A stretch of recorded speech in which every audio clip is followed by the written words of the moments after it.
maagang balitaan, maagang usapan sa mga issue at balita. Kasama si Kuya Angelo Palmones sa Magandang Umaga Pilipinas. Mula Lunes hanggang Biyernes.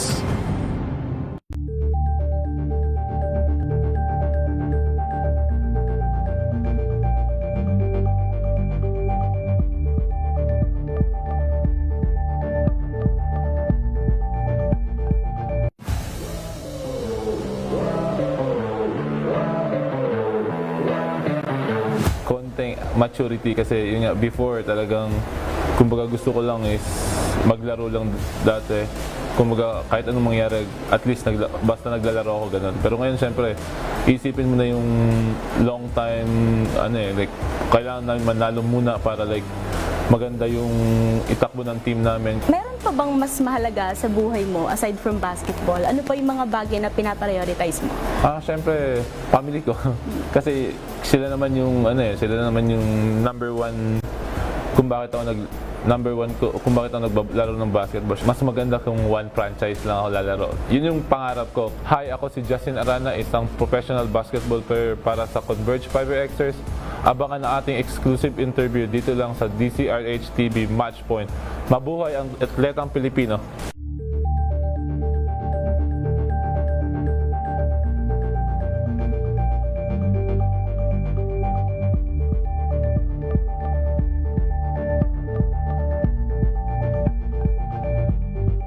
We've got you covered. From the hottest hits, exclusive interviews,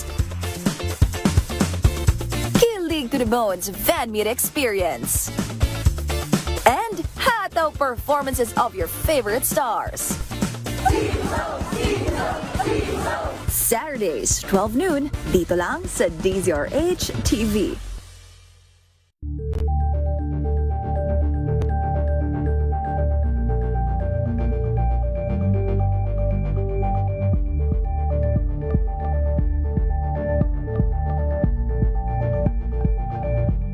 Curious ka ba sa maraming bagay? Kami na ang bahala dyan. Aalamin, tutuklasin at bibigyang linaw namin ang mga katanungang bumabagabag sa inyong isipan. Sa programa kung saan ang bawat sagot ay galing lamang sa mga eksperto. Ang Expert's Opinion, tuwing linggo 3:00 ng hapon, dito lang sa DZRH TV.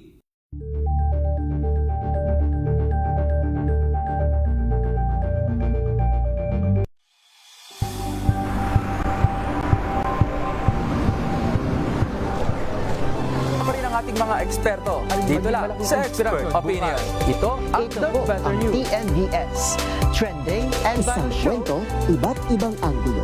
Dito sa Point. Bawat pananagutan at itatalakihin dito sa Hoy. Bawal yan. Pilipino, dito lang sa DZRH TV, matchable entertainment and lifestyle. Ito ang NBC TV Network News. Una sa Pilipinas, una sa Pilipino.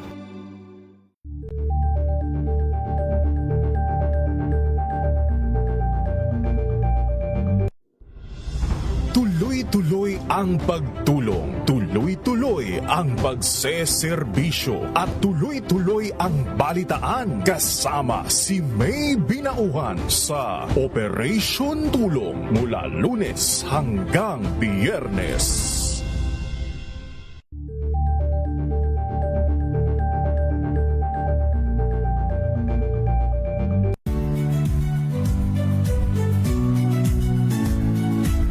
Magandang araw mga kaibigan.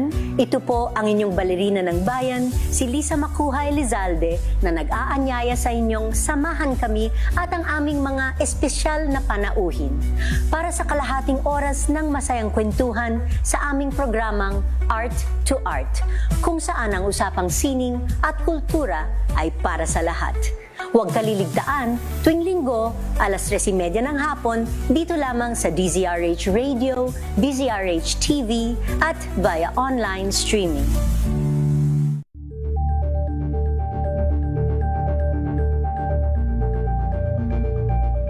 Tambalang Anthony Taberna at Jerry Baha ang gigising sa inyong umaga dahil lalatay ang humahagupit na diskusyon at komentaryo Lunes hanggang Biyernes sa 2x2.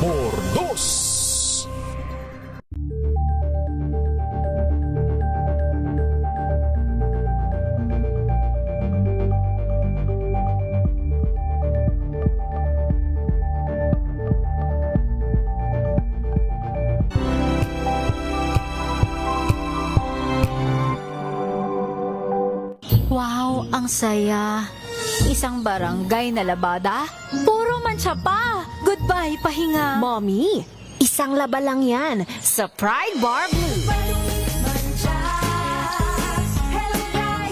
May powerful stain-away enzymes na malupit sa dumit mancha. At di masakit sa kamay. Isang laba lang yan. Hello, pahinga. Hello, Pride Bar Blue. ACS. Tanggaling-galing mo. Smart dishwashing paste ko. Pritong ulam na masebo. Plano ng kaldero.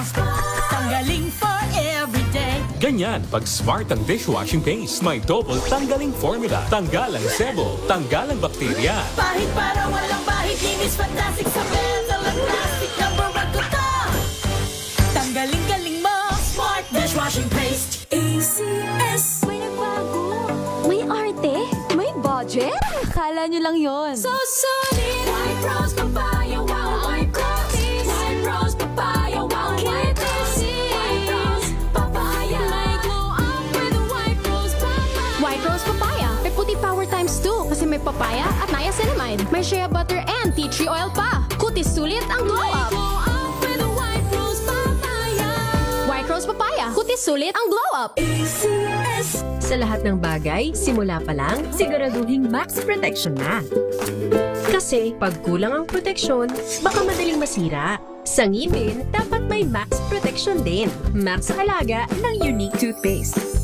With Max Protect Formula, help stop cavities before they start, while keeping breath fresh. Try Unique Maximum Fluoride Protection. Para Max Alaga, Max Protektado. ACS.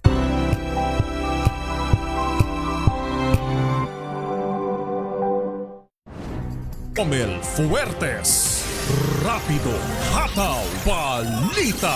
Mga malalaking balita, hataw na. Rapido, Hataw, Balita. Magandang hapon ho, Luzon, Visayas, Mindanao. Sa ating pong Rapido Hataw Balita, Miyerkules, Mayo 20 taong 2026. Sa ating pong headlines, video clips ng paglabas sa Senado at pagsakay sa SUV ni na Senador De La Rosa at Padilla inilabas na. Senador Bato hindi maaaring dumalo sa sesyon online sa Senate plenary at sa impeachment trial proper. Higit 1,500 katao apektado naman at isang patay sa pagbaha dulot po ng Intertropical Convergence Zone at Easterlies. Ayon po yan sa MDRRMC. Kaso laban kina Pangulong Marcos sa Vice President Sara sa umaring illegal campaign donations ibinasura ng COMELEC. General Aplaska, dalawang iba pa inirekomendang kasuhan sa Senate shooting. Kumpanyang nag-imprenta ng driver's license ng LTO pinaiimbestigahan dahil sa national security threat. 5 kumpanya nagbebenta raw po ng abono. Sinuspinde dahil naman sa peking produkto, mislabeling at paglabag sa regulasyon. Lolo na bibili ng 20 pesos na bigas na sagasaan habang nakapila. Patay. Empleyado naman ng estansya feeder port sa Iloilo patay sa pananaksak ng angkas sa motorsiklo. Rapido, Hataw, Balita. Ano po mga lingkod, sina Ray Sibayan at Romel Fertes para sa DCRH na sa Pilipinas. Una sa Pilipino.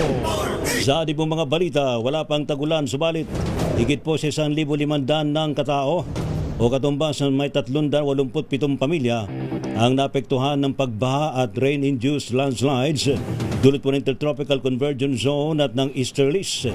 Ayon po sa National Disaster Risk Reduction and Management Council o NDRRMC, ang mga biktima ay mula sa Davao del Norte at Davao Occidental at mula sa nasabing bilang 347 pamilya o ito po ay katumbas sa may 1,435 katao. Ang pansamantala pong nasa 16 evacuation center sa Davao City.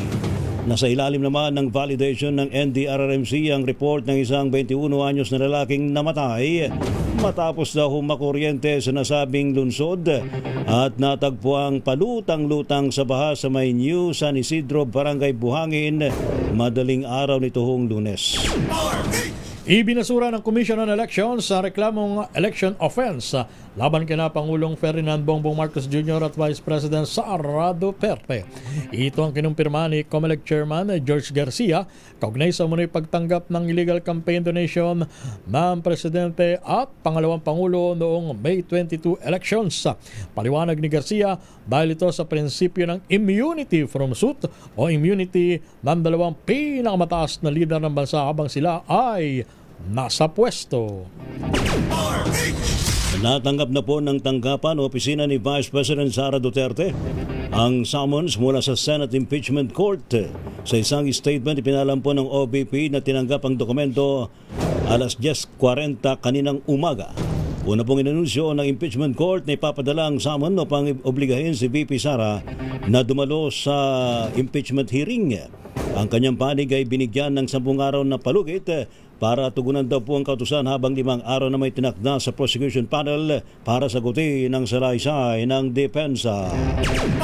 Muli na namang isa sa ilalim sa yellow alert ang Visayas Grid. Sa ikatlong sunod na araw mamayang alas 5 ng hapon hanggang alas 7 ng gabi. Ito'y dahil pumalo na sa 2,438 megawatts ang peak demand sa grid pero 2,691 megawatts lamang ang available capacity ng pasilidad. Sinisiguro naman ng DOA na aktibo ang pakikipag-ugnay nila sa Independent Electricity Market Operator of the Philippines, National Grid Corporation of the Philippines at Energy Regulatory Commission upang mapatatag ang grid, mapabilis ang restoration at maprotektahan ng consumers lalo na ngayong tag-init. Samantala, iligal na pagkakatanggal daw po sa trabaho o constructive dismissal ang pagbabawas ng working days ng isang manggagawa kung hindi naman siya sumang-ayon dito. Ito po naging desisyon ng Korte Suprema sa reklamo ng mga manggagawa ng Fiber Textile Manufacturing Corporation matapos gawing 2 hanggang 3 araw na lamang ang kanilang trabaho mula sa dating 6 na araw. Bukod pa rito ang pagpapatupad ng rotation ng kumpanya ng walang paintulot ng mga obrero. Depensa po ng FMC, sumangayon daw po noon sa isang pagpupulong ang mga magagawa sa nasabing hakbang pansamantalang sistema dahil po sa kulang na ang mga raw material sa paggawa ng tela, bagay na hindi naman napatunayan ng kumpanya sa pagdinig ng kaso. Kaya naman iginit po ng Korte Suprema na bagamat maaaring magpatupad ng mga employer ng mga flexible work arrangement para maiwasan ang pagkalugi ng negosyo. Pinag-aaralan ng Department of Energy ang balansing pagpapatupad ng mandated fuel adjustment upang hindi naman malugit magsara ang mga gas station. Ayon kay Energy Secretary Sharon Garin, ito ay para maging patas ng polisiya sa parehong oil industry at mga consumer ngayong may oil crisis sa pandaigdigan. Idinin ng kalim na naiintindihan ng ahensya na magkakaiba ang supplier, freight costs at ibang gastusin ng bawat kumpanya ng langis. Pero kapag anya may mga presyo o charges na hindi malinaw o masyadong malaki ang diferensya, kailangan nila itong tingnan at bigyan ng kaliwanagan. Samantala, patay naman po 73 taong gulang na lalaking nakapila lamang sa bilihan ng benteng bigas. Diyan po sa Quezon City, nang siya'y mahagip ng humaharurot ho na pick-up truck. Ano ba naman yan, no? Diyan po yan sa may Kaba ng Visayas. Sabi nyo kanina pong madaling araw. Bibili lang sana si Mang Danilo Regundo ng murang bigas sa tanggapan ng DA Bureau of Animal Industry at pumila ho sa tapat ito kanina pong bago mag alas 4 ng madaling araw. Napagalamang maagang pumipila ang mga bibili ng bigas lalo kung wala sila sa listahan ng online appointment. Nasa kustudiyan na ng Quezon City Police Traffic Sector 6 ang driver po ng pickup truck na si Rayson Sanchez. Napauwi na sana noon, wasak yung harapan ng pick-up malakas ang pagkakabangga. Ano ba naman yan? Grabe. Pauwi na sana noon sa Barangay Kulyat. Baka naman nakainom, ha? Sa itsura ng sasakyan na yun, sigurado mabilis ang takbo niya. Oo, mabilis. Diyos me. Barangay Kulyat yan nang mangyari ang aksidente. At labas na tayo ng ating impilan. Video clips na nagpapakita ng paglabas sa gusali ng Senado at pagsakay sa SUV ni na Senador Bato de la Rosa at Robin Padilla inilabas na. Ibalita mo yan RH number 14, Let Narciso Marinlet. Romel Ray, ibinahagi ng Presidential Communications Office ang 3 video clips na kuha sa kopya ng CCTV ng Senado. Makikita sa footages ang paglabas ng gusali ng Senado at pagsakay sa SUV hanggang makalabas sina Senators Robin Padilla at Ronald Bato de la Rosa. Sa isang video clip, makikita ang paglalakad patungo sa direksyon ng pintuan ng isang lalaking nakabarong na sinasabing si Padilla, kasunod ang isang babaeng nakasombrero at may bitbit na mga baga. Kasunod naman ng babae ang sinasabing si De La Rosa na nakasuot ng kulay asul na jacket at sombrero na sinundan ng isa pang lalaki. Sa isa pang video clip, makikita ang paglabas ng mga individual na tinukoy ng CIDG na sina Padilla, De La Rosa at ang babaeng may bitbit na 2 bus kasunod ang isang lalaki. Sa pangatlong video clip ay ang bahagi kung saan makikita ang puting sasakyan na nakaabang kung saan sumakay ang mga ito saka umandar palabas ng gusali. Ang mga video clip ay bahagi ng isinumiteng ebidensya ng PNP-CIDG sa DOJ para sa kaukulang validation. Ito si Net Narciso para sa DZRH. Una sa Pilipinas, una sa Pilipino. Thank you, Led. Samantala naman, Senador Bato de la Rosa, hindi raw pumaring dumalo sa sesyon online sa Senate Plenary at Impeachment Trial. Report mula kay RH28. Lakay Raymond at Paz. Lakay Raymond. Ray, kailangan ay personally present si Senator Ronald Bato de la Rosa para siya ay maaaring makasali sa plenary deliberations ng Senado at sa impeachment trial ni Vice President Sara Duterte. Dahil hanggang ngayon ay nakabinbin pa sa Senate Committee on Rules ang motion noon pang nakaraang linggo ni Senador Rodante Marcoleta na amiyandahan ang rules ng Senado pang payagan ng mga senador na maaring makadalo sa mga sesyon online. Unang gabi pa lamang na nakuha ng bagong mayorya ang Senate leadership ay nagmosyon na si Senator Marcoleta upang amiyandahan ang Rule 14, Section 41 ng Senate Rules. Hindi ito na-actionan kaya't ni-refer ni Senate President Alan Peter Cayetano sa Committee on Rules. Nais ni Marcoleta na payagan ng mga senador na makalahok sa sesyon sa pagitan ng teleconference, video conference o upang pamaran online kapag may makatwirang dahilan o justifiable reason. Makatwiran o ito kay De La Rosa dahil sa bantas na pag-aresto sa kanya. Kung magtatagumpay na mamiyanda ng mga Senate rules para lang kay Senator De La Rosa, ay maaari ito makadalo online sa Senate deliberation. Ngunit hindi sa impeachment trial kay Vice President Duterte dahil hindi pa naamyandahan ang rules ng impeachment court. Ito si RH28, Raymond Advaz para sa DZRH, una sa Pilipinas, una sa Pilipino.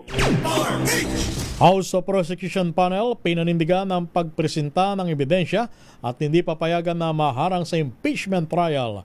Ibalita mo yan na RH number 12, Manang Milky Regunan. Manang Milky.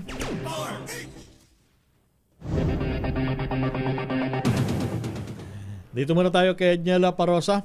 Suspended Acting Sergeant at Arms sa Mau Aplasca at 2 iba pa inirekomendang kasuhan sa DOJ dahil sa nangyaring shooting sa Senado. Edniel Parosa sa detalye. Edniel. Romel, inirekomenda ng Criminal Investigation and Detection Group sa Department of Justice na makasuhan ng 3 tauhan na Office of Senate Sergeant at Arms kasunod ng nangyaring gun-related incident o kanilang pagpapaputok sa Senado noong 13 ng Mayo. Kinumpirma sa Kampukrami ni PNP-CIDG Director Police Major General Robert Alexander Concord II. Nakasama rito ang sinuspinding hepe ng OSAA, si Retired General Mau Aplasca. Paniwalag ni Morico, ilabag ni Aplasca ang rules of engagement sa paggamit ng puwersa. Bagay na nakasad sa implementing rules and regulation ng Republic Act 1197 o yung Private Security Services Industry Act. Pakinggan natin si General Morico. we will be as directed by the SILG and CPNP, we will be transmitting our findings sa Department of Justice for findings and recommendation. It is up to the Department of Justice to reassess po yung namin. Kabilang sa panuntunan na tinawag ni Morico na pinaka-responsabling ginawa dapat ng nasabing opisyal ay ang makipag-usap muna bago magpaputok.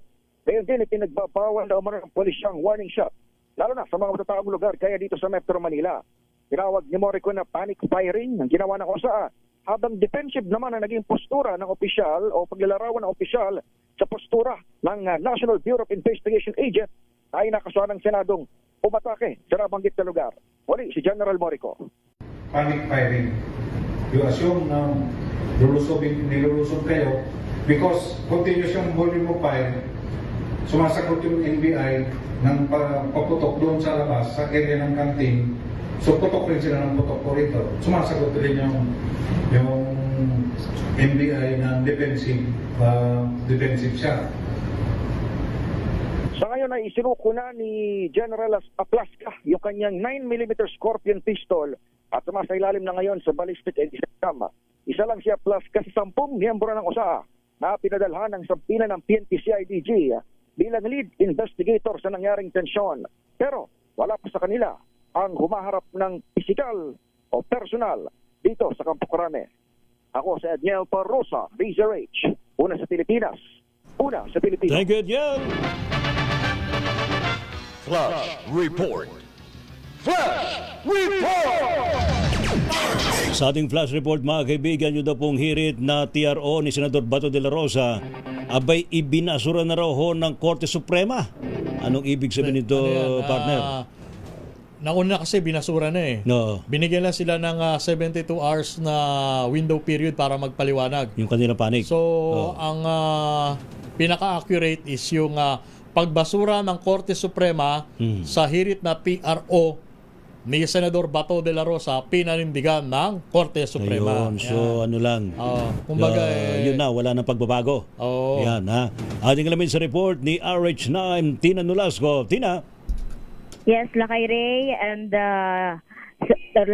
Lakay Romel, dito nga sa desisyon ng Korte Suprema sa botong 951, tuluyang ibinasura ang Prayer for Temporary Restraining Order o TRO na hirit ng kampo ni Senator Ronald Bato de la Rosa sa isinagawang Supreme Court en banc special session ngayong araw sa Korte Suprema. Abangan ang iba pang detalye ng balitang yan. Ito si RH19 na Nolasco para sa DZRH, una sa Pilipinas, una sa Pilipino. Thank you, Tina Nolasco. Flash Report. Flash Report! Basta't may nangyari, unang maririnig sa kauna-unahan. DZRH Flash Report! Standby pa rin po sa mga iba pang mga balita, mga kaibigan, mula sa Kamara at mula po sa LTO. And of course, sa report naman ni Val Gonzales. Diyan pa rin po sa Quezon City, Pilipinas, ang oras 18 minutes makalipas ang alas 2 ng hapon.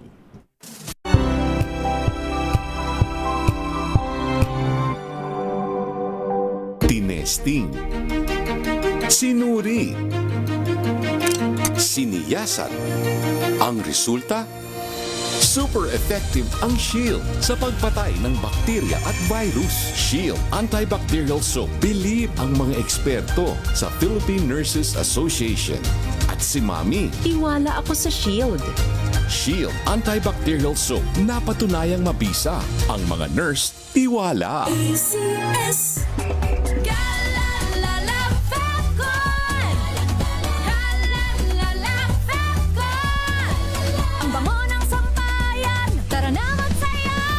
Fabcon, amoy nakaka-joyful.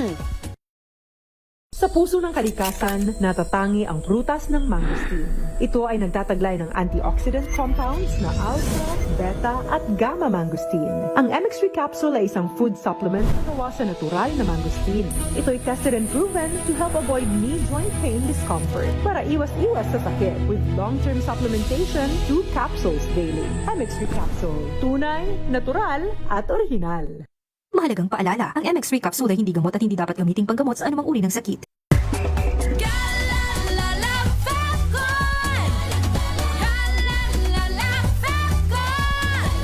Ang bango ng sampayan, tara na magsayawan! Calefabcon, amoy nakaka-joyful!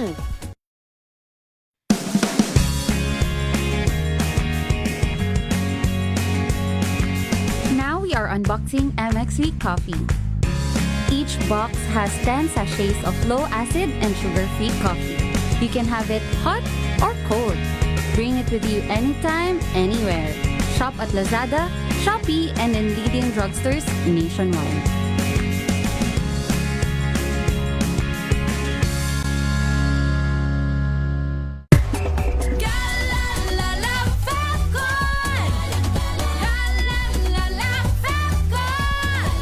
Ang bango ng sampayan, tara na magsayawan! Calefabcon, amoy nakaka-joyful!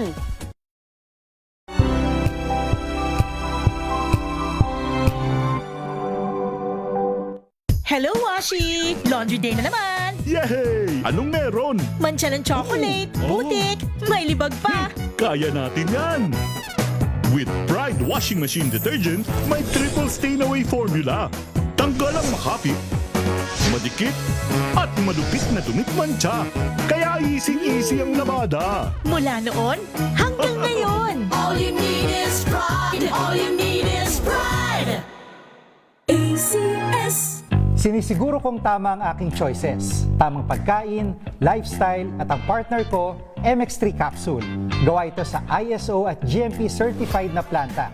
Tested and proven na may alpha, beta at gamma mangosteen. Helps avoid knee joint pain discomfort. Iwas-iwas sa sakit. Kailangan lang na long-term ang pag-inom.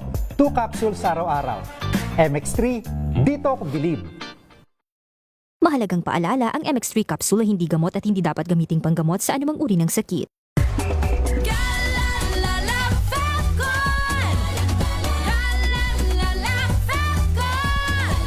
Ang bango ng sampayan, tara na magsayawan! Calefabcon, amoy nakaka-joyful!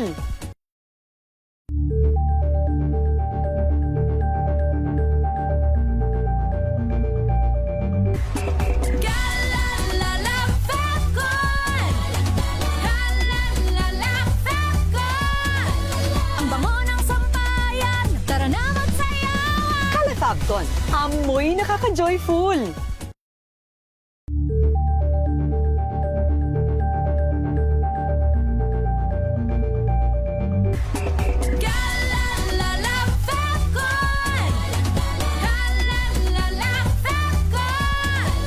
Ang bango ng sampayan, tara na magsayawan! Calefabcon, amoy nakaka-joyful! Sa Rapido Hataw Balita, update mula po sa Kamara.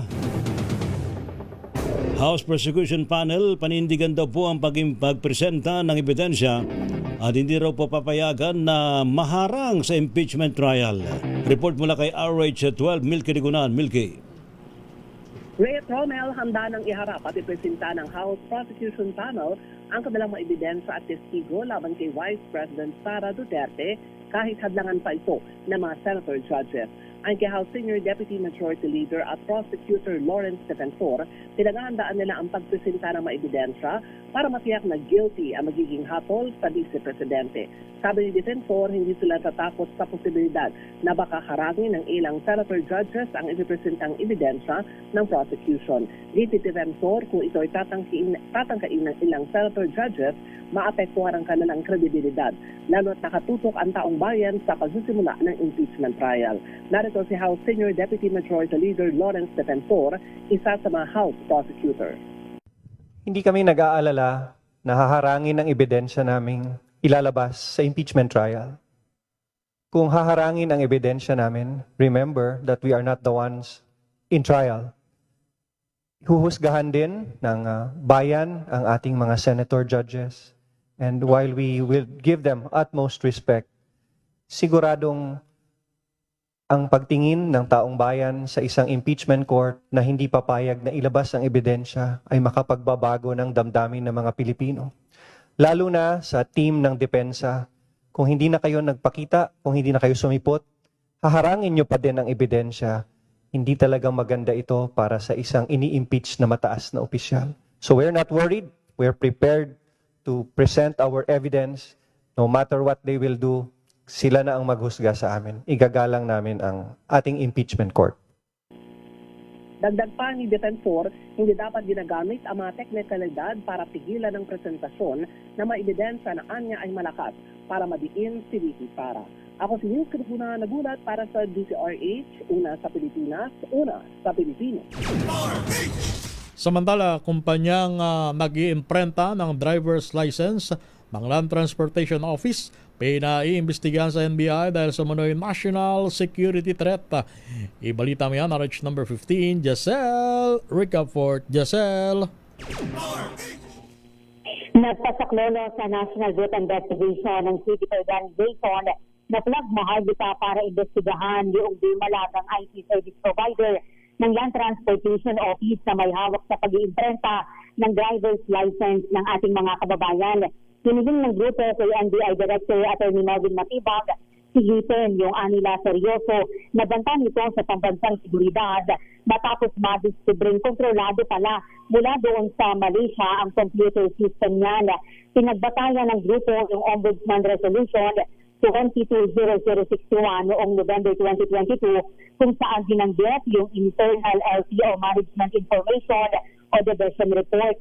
Laman umano nito yung warning ng technical expert kaugnay ng full access at control ng DMALAG sa 5 taon na driver's license inventory and printing application module. Sa LTO mid-report, may national security threat umano ang sistema dahil kaso nitong mag-imprenta ng mga lisensya sa labas ng bansa nang hindi nalalaman ng LTO. Idiniindi ng grupo na hindi makapagpalipat o makapaglipat yung local LTO employee ng physical card inventory mula sa isang distrito mula sa isa pa sa loob ng Pilipinas nang hindi tumatawag sa DMALAG employee na nakabase naman sa Malaysia. Hinimok nila yung Cybercrime at Counterintelligence Division na silipin ng posibleng paglabag dito sa Cybercrime Prevention Act, partikular sa illegal access and system interference. Gayon din yung Anti-Graft and Corrupt Practices Act laban naman sa mga public official para sa kapabayaan. Sa pagtatanong natin, sinabi ni NBI Director Atty. Melvin Matibag na wala pa sa kanyang lamesa yung nabanggit na kahilingan. Itang Giselle Ricafort para sa DZH sa Pilipinas, una sa Pilipino.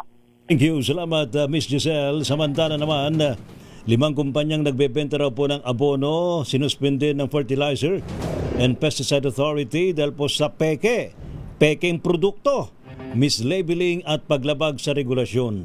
Report mula kay RH5, Val Gonzalez. Val. Ay pinatawan ng suspension at preventive suspension ng 5 fertilizer firm na sangkot sa pagtitinda ng mga pekeng abono.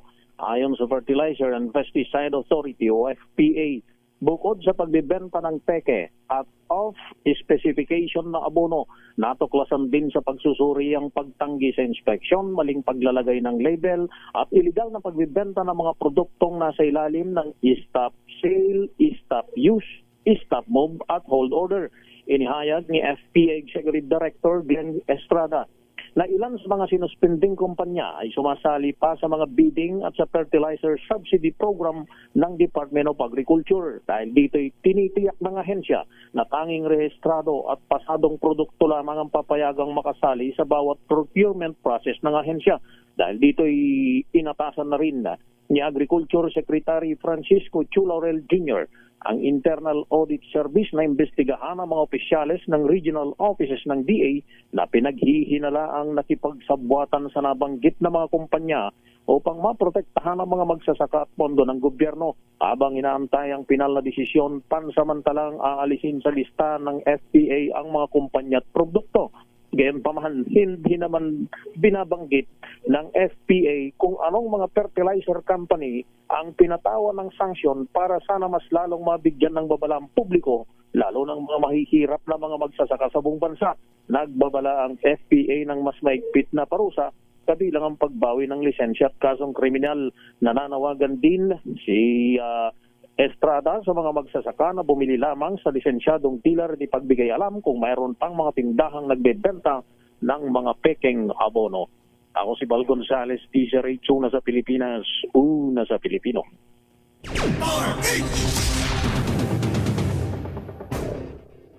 Samantala, drug suspect naman arestado sa bypass sa Bayambang, Pangasinan. Ibalita mo yan, Freddy Fardo. Freddy. Kalaboso ang isang street level individual drug suspect na binata matapos itong maaresto sa may bust operation ng PNP sa Barangay Buhayan, Bayangbang, Pangasinan bandang alas 8:06 ng gabi. Batay sa ulat ni Bayangbang Chief of Police Lieutenant Colonel Romel Bagseca, nagsagawan operation ng kanyang mga tauhan sa Drug Enforcement Team matapos makipag-ugnayan sa PDEA Regional Office 1. Gamit ang marked money, isang nagkunyaring buyer at binenta ng suspect ng isang plastic sachet na naglalaman na hinihinalang shabu na tumitimbang ng 2.5 grams na may street drug price na 17,000 pesos, kaya agad itong inaresto. Nasamsam sa suspect ang ginamit ng marked money sa operasyon. Kasong paglabag sa Section 5 and 11 ng Republic Act 9165 Comprehensive Dangerous Drug Act of 2002 ang kinakaharap ngayon ang akusado na nasa kustodiya ng Bayangbang Police Station. Mula sa Action Radio Pangasinan, ito si Freddy Fajardo, Aristarte Taguulat para sa DZRH, una sa Pilipinas, una sa Pilipinas. Thank you, Freddy Fajardo. Rapido, hataw, balita. Standby pa rin po sa iba pang mga balita, mga kaibigan, mula naman po sa mga probinsya. Pilipinas ang oras, alas 2:31.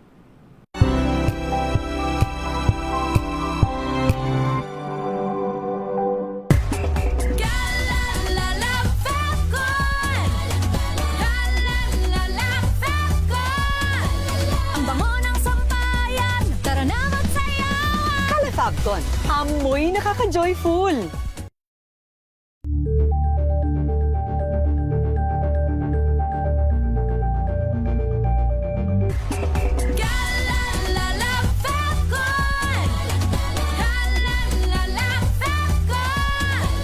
Ang bango ng sampayan, tara na magsayawan. Fabcon, amoy nakaka-joyful.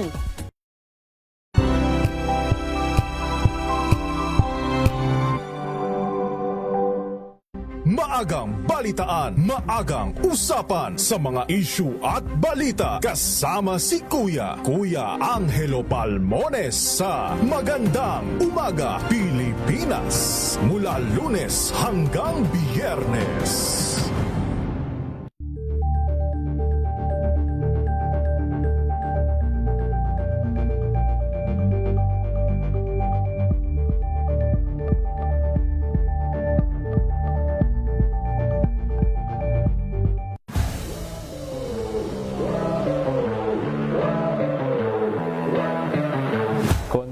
Maturity kasi yun nga, before talagang kumbaga gusto ko lang is maglaro lang dati, kumbaga kahit anong mangyari at least basta naglalaro ako ganun. Pero ngayon syempre isipin mo na yung long time like kailangan namin manalo muna para like maganda yung itakbo ng team namin. Meron pa bang mas mahalaga sa buhay mo aside from basketball? Ano pa yung mga bagay na pinaprioritize mo? Syempre family ko. Kasi sila naman yung number one kung bakit ako naglalaro ng basketball. Mas maganda kung one franchise lang ako lalaro. Yun yung pangarap ko. Hi, ako si Justin Arana, isang professional basketball player para sa Converge Fiberxers. Abangan ang ating exclusive interview dito lang sa DZRH TV Matchpoint. Mabuhay ang atletang Pilipino.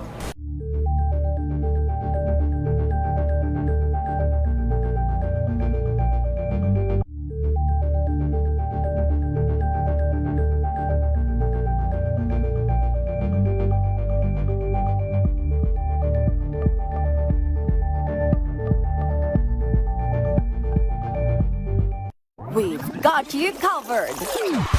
From the hottest hits, exclusive interviews, kilig to the bones fan meet experience, and hataw performances of your favorite stars. Saturdays, 12 noon, dito lang sa DZRH TV.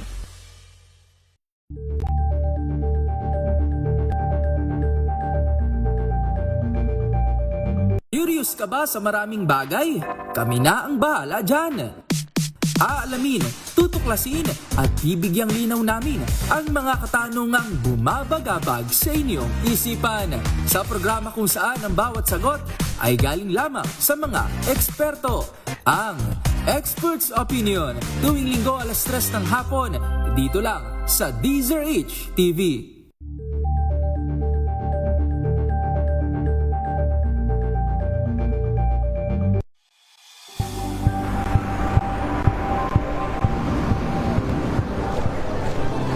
Ating mga eksperto dito lang sa Expert Opinion. Ito ang The Better News. TNDS, trending and isang kwento, iba't ibang anggulo. Dito sa Point. Bawat pananagutan ating tatalakayin dito sa Hoy, Bawal Yan. Filipino, dito lang sa DZRH TV, match up with entertainment and lifestyle. Ito ang MBC TV Network News. Una sa Pilipinas, una sa Pilipino.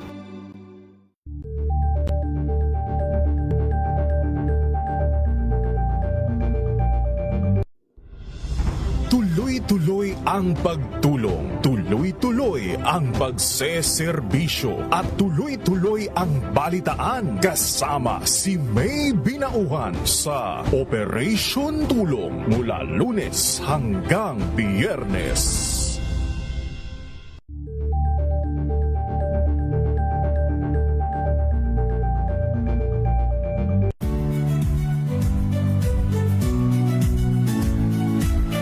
Magandang araw mga kaibigan. Ito po ang inyong balerina ng bayan, si Lisa Macuhay Lizalde, na nag-aanyaya sa inyong samahan kami at ang aming mga espesyal na panauhin para sa kalahating oras ng masayang kwentuhan sa aming programang Art to Art, kung saan ang usapang sining at kultura ay para sa lahat. Huwag kaliligtaan, tuwing linggo, alas 3:30 ng hapon, dito lamang sa DZRH Radio, DZRH TV, at via online streaming.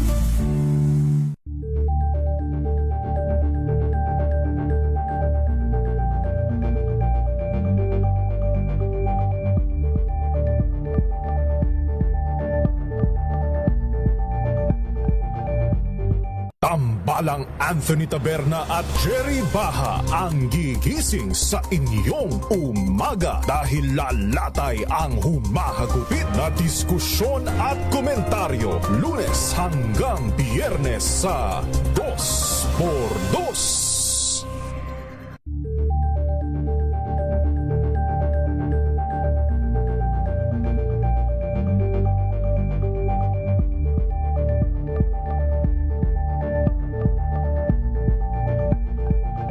Alamin ang mga maiinit na isyung pambayan, mga balitang kailangan mong malaman, usapin sa pamahalaan, politika, ekonomiya at kabuhayan. Ito ang mga dapat mong malaman, pakialaman at pag-uusapan dahil kayo ang tinig ng mamamayan. RH. Rapido, hataw, balita. Ang niyo po mga lingkod sa pagbabalita, sina Ray Sibayan at Romel Fuertes. Para sa DZRH, una sa Pilipinas. Una sa Pilipino. Ranchada, Probinsya. Mga balita ho mula po sa mga probinsya. Isang empleyado daw po ng Estancia Feeder Port sa Iloilo abay patay sa pananaksak ng angkas sa motorsiklo. Report mula kay Jocelyn Maque. Jocelyn. Sinaksak, iniwan sa gilid ng kalsada at kinuha pa ang motorsiklo at pera ng empleyado ng Estancia Feeder Port sa Barangay Takbuyan, Estancia. Sinabi ni Police Lieutenant Adrian Baligod, OIC ng Estancia Municipal Police Station, pauwi ng biktima na si alias Ricky sakay sa kanyang motorsiklo habang nakaangkas ang sospek. Kinukumpirma pa ng pulisya ang identity ng sospek. Sa investigasyon, nakakita ng tsansa ang sospek kaya sinaksak niya sa tiyan at dibdib ang biktima na ikinamatay nito. Pagkatapos ng insidente, sinakyan pa ng sospek ang motorsiklo ng biktima at tumakas. Tinangay rin ng sospek ang 100,000 pesos na pera ng biktima. Mula sa Aksyon Radyo Iloilo, ito si Jocelyn Maque para sa DZRH, una sa Pilipinas, una sa Pilipino. Samantala, 4 naman ang sugatan sa nangyaring aksidente sa Bacolod City, RH number 46, Rex Cantong. Pero bago muna kay Rex Cantong, dito muna tayo sa BARM. Isinailalim sa state of calamity dahil sa epekto ng El Nino at ng fuel crisis. RH number 19, June Di Makutak. Paring June. Parang Romel, dahil sa tumitinding epekto ng El Nino phenomenon sa bahagi ng BARM region, isinailalim na sa state of calamity ang 5 probinsya, SGA at Cotabato City, na ayon kay Chief Minister Macacua ay sa layuning direktang ma-address ang kinakailangang tulong ng mga apektadong residente sa pamamagitan ng rescue, relief assistance, recovery and rehabilitation efforts ng BARM government. Ang deklarasyon ay pinagtibay ng Proclamation Number 0002 Series of 2026 mula sa tanggapan ng OCM, itong Office of the Chief Minister. Maliban sa tumitinding epekto ng El Nino phenomenon, nariyan din ang patuloy na banta ng hirap ng buhay bunsod ng global fuel crisis na nakaapekto sa nagtataasang prime commodities na nireklamo na rin ng mamamayang Bangsamoro. Batay sa DOE monitoring, nasa 11 pesos and 88 centavo per liter ang itinaas sa presyo ng diesel, habang 6.47 per liter naman ang itinaas ng gasoline mula nitong March 2026 sa BARM region. Ang pinagbabatayan naman ng OCM BARM sa naturang proklamasyon ay batay sa data na inilabas ng Ministry of Agriculture, Fisheries and Agrarian Reform o MAFAR at ng BDRRMC sa magitan ng kanilang Resolution Number 07 na rekomenda nila sa OCM ang deklarasyon ng State of Calamity. Inihayag ni MAFAR Minister Abunawas Bon Alhak Maslamama na ang El Nino Southern Oscillation ay nakaapekto na sa 800 rice and corn farmers sa 2 probinsya ng Maguindanao. Sa datos pa rin mula sa MAPAR, nilabas itong April 24, nasa higit sa 8 hectares o 800 hectares ng sakahan sa 36 towns at 167 hectares ng rice fields at 314 hectares ng corn fields ang apektado ng dry spell. Inatayang nasa 1,500 metric tons ng bigas at maisa man ang losses ng mga magsasaka na umaaray na sa kasalukuyang sitwasyon. Mula sa Central Mindanao, RH19, June Di Makutak, DZRH, una sa Pilipinas, una sa Pilipino. Thank you, salamat June Di Makutak. Samantala naman, pwede mong balikan na report mula kay Rex Cantong. 4 daw po ang sugatan sa nangyari pong aksidente dyan po sa Bacolod. Go ahead sa iyo report, Rex. Sugatan ng 4 na mga individual kasama na ang isang minor de edad sa nangyaring aksidente sa Aranita Street, Barangay Singkang Airport, lungsod ng Bacolod.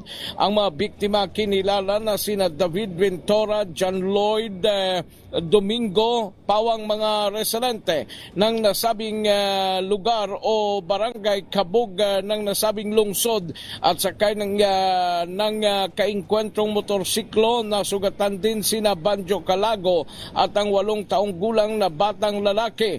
Ayon kay Domingo, umabertek sa kanila ang kadalawang mga sakay ng isang motorsiklo, subalit bumangga ito sa likurang bahagi ng kanilang motorsiklo.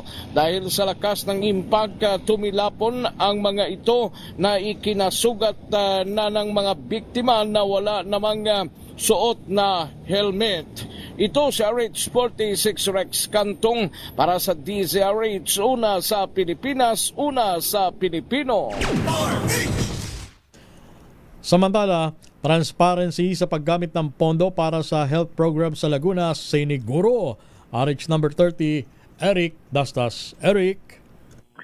Kuya Romel, tiniyak ni Laguna Governor Sol Aragones na transparent ang paggamit ng budget sa mga programang pangkalusugan sa lalawigan. sa kanyang ulat sa mga kababayan sa unang 10 buwan ng kanyang panunungkulan, binigyan din ni Aragones na mahigpit sa ang kanyang patakaran na gamitin ng wasto ang pondo para sa kalusugan. Kabilang sa mga pinaglalaanan ng budget ang butika sa 24 na bayan at 6 na siyudad sa nakakaloob ng libreng maintenance medicine. Nakapagpatayo na rin anya ng 3 dialysis center sa naturang lalawigan. Malaking tulong din ang pagkakaroon ng 3 chemotherapy center sa probinsya ng Laguna. Dinagsa rin ang libreng laboratory test at ang gobernador naman ang kanyang health team na ang dumarayo sa malalayong lugar na hindi na agad na nararating sa pamamagitan ng doktor sa barangay. Blockbuster din ang laging viral na pinatutupad nitong gobernadora ng naturang lalawigan. Ito si Eric Tastas para sa DZRH, una sa Pilipinas, una sa Pilipino. Thank you. Salamat, Eric. Samantala naman sa ating pa rin pong mga balita, 1 milyong pisong halaga daw po ng shabu na kumpiska suspect na aresto sa Lucena City. Ating alamin sa report ni Benjan Jokia. Benji. Arestado ng pinagsanib puwersa ng PNP ang isang lalaking high-value individual sa purok pagkakaisa ng Barangay Market View, Lucena City. Sa report ni Quezon Police Provincial Director Police Colonel Bong Albasia, kinilala ang drug suspect na si alias Isidro. Nakuha sa kanyang pag-iingat ang 140 grams ng hinihinalang shabu at nakakalaga ito ng humigit kumulang sa 1 milyon pesos. Matapos ang nasabing drug bypass operation, na-recover sa kanya ang 9 na pirasong hinihinalang sachet ng shabu, kabilang ang 1,000 piso bill na ginamit bilang drug bypass money, at ngayon ay naharap sa kasong paglabag sa RA 9165 sa ilalim ng Seksyon 11 at 5. Ngayon ay pansamantala na nakakulong sa Lucena City Lockup Jail ang nasabing drug suspect. Ito si Benjan Chuki nag-uulat para sa DZRH, una sa Pilipinas, una sa Pilipino. Agar ang pagkilos, panawagan sa banta ng El Nino sa Northern Samar. Jane Bantayan sa detalye. Jane. Hinimok ang isang miyembro ng Sangguniang Panlalawigan ng First District ng Northern Samar, Board Member Don Abalon, sa kanyang privilege speech sa sesyon ng Sangguniang Panlalawigan ang pamalaan na paghandaan ng El Nino na posibleng tumama sa lalawigan sa mga darating na buwan. Ayon kay Board Member Abalon, kailangan agad ng kumilos at wag nang hintayin pa ang maging epekto nito. Hinikayat na gumawa ng maaga at pangkalatang pagkilos upang maiwasan ang posibleng malaking epekto nito lalo na sa mga magsasaka. Ayon pa sa nasabing board member, malaking posibilidad na umiral ang banta ng El Nino sa Pilipinas sa pagitan ng Hulyo at Agosto at magpatuloy pa hanggang sa unang bahagi ng taong 2027. Ito daw ang angkop at tamang panahon para sa lahat ng agad ng magtulungan kung saan inaasahan na magdulot ito ng malaking epekto sa agrikultura na malaking dagok na naman ito sa mga magsasaka. The State Weather Bureau, the OST Pag-asa, has raised an El Nino alert following the end of La Nina in early March. We do not have to wait for the cracks in our rice fields to appear and our water supplies to deplete before we take action. As leaders, we have to shift our mindset from reactive relief to proactive anticipations. El Nino is not a sudden storm, but a predictable emergency that may heavily hit our agriculture, water supply, and public health. Our local governance must focus on active response and early mitigation to protect the livelihoods of our constituents. Mula sa Action Radio Katarman, RH34 Jane Galit Bantayan ng DZRH, una sa Pilipinas, una sa Pilipino. Thank you. Maraming salamat, Jane. Samantala naman, mga high-powered loose firearms isinurrender sa Bataan PNP. Report mula kay RH37, Danny Gumilang. Danny! Voluntaryong isinuko sa Bataan Police Provincial Office ang 8 high power na 12 gauge arms core shotgun at 60 piraso ng live ammunition bandang alas 6:40 kagabi sa Barangay Munting Batangas, Balanga City, Bataan. Pinangunahan ni na Colonel Martes Salvador, Provincial Director ng Bataan PPO, kasama sina Police Lieutenant Colonel Virgilio Ramirez at Police Lieutenant Colonel Beverly B. Alapitan ang turnover ng mga armas na pagmamayari ng BH Security Agency Corporation na dating pinamamalaan ng yumaong dating Provincial Director na si Colonel Odilon Ramoneda. Ayon kay Colonel Salvadora, mahigpit na ipinagbabawal ang illegal na pag-iingat at paghawak ng loose firearms alinsunod sa Republic Act 10591. Hinikayat din ng Bataan PNP ang publiko na suportahan ang kampanya laban sa mga hindi lisensyadong armas upang mapanatili ang kapayapaan at seguridad sa lalawigan. Danny Kumilang, RH37, DCRH, una sa Pilipinas, una sa Pilipino. Thank you. Salamat, Danny Kumilang. Metro Manila ngayon. At sa Metro Manila ngayon, pakinggan natin si Kyle Bulyas. Kyle. Lakay Ray Romel, abiso sa ating mga motorista, pansamantalang isasarang ilang lanes sa Pia Flyover sa Rojas Boulevard in Puyat tuwing gabi para bigyang daan ang isinasagawang retrofitting ng DPWH. Sa kagawaran, isasagawa ito tuwing alas 11 ng gabi hanggang alas 5 ng umaga lamang. Inumpisahan na ito noong May 18 at inaasahang matatapos ang proyekto sa June 1, 2026. Yan naman pinapayuhan ng mga motoristang bumabiyahe sa Buendia Flyover sa nabanggit na oras na planuhin ang kanilang biyahe at gumamit na lamang ng mga alternatibong ruta upang makaiwas sa abala. Sa iba pang balita, nasabat ng mga tauhan ng NCRPO ang aabot sa halos 2 milyong pisong halaga ng ilegal na droga sa magdamag na operasyon sa Metro Manila. 53 kataong kanilang naaresto kung saan narecover sa mga ito ang higit sa 200 at 71 gramo ng shabu. Samantala, 72 individual naman ang hinuli dahil sa illegal gambling habang 16 naman na katao ang naaresto matapos mahulihan ng loose firearms.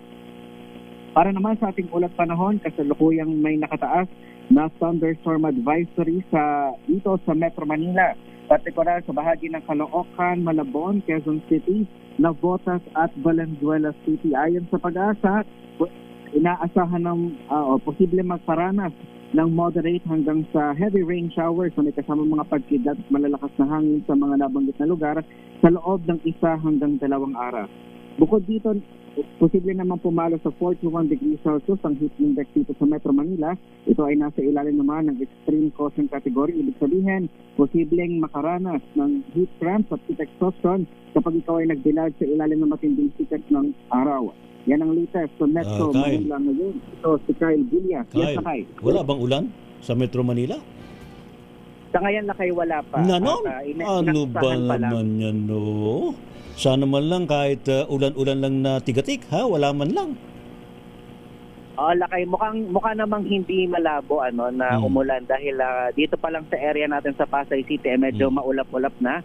At idagdag pa natin dyan yung itinaas nga na thunderstorm advisory ng DOST Pag-asa. Alright. Salamat, Kyle Bulyas.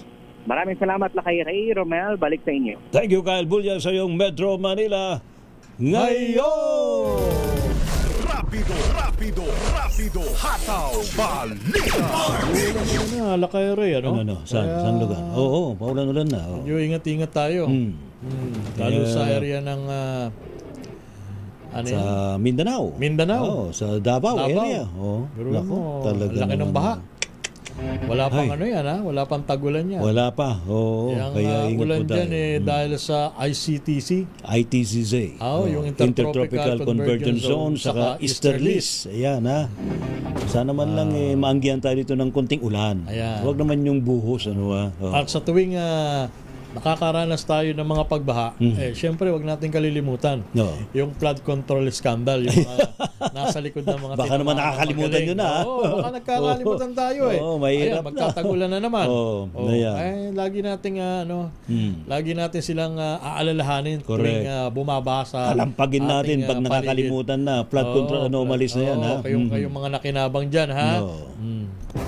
Salamat po sa matumutok po sa ating balitaan sa Rapido Hataw Balita. Thank you po sa ating mga nakagapay, sa ating pong DZRH News Team. O yung ating mga classmate na nandiyan pa rin sa paligid, mula po sa Bulacan State University. Ayan, especially kay Consi ng BAB3C, Jonel Dones. Wala na iba. Thank you, Miss Elinabit. Maraming salamat sa buong pesa ng DZRH News Team. Ano po mga lingkod, sina Ray Sibayan at Romel Fuertes. Para sa DZRH, una sa Pilipinas. Una sa Pilipino. Pilipinas ang oras, 6 minutes bago sumapit ng alas 3 ng hapon.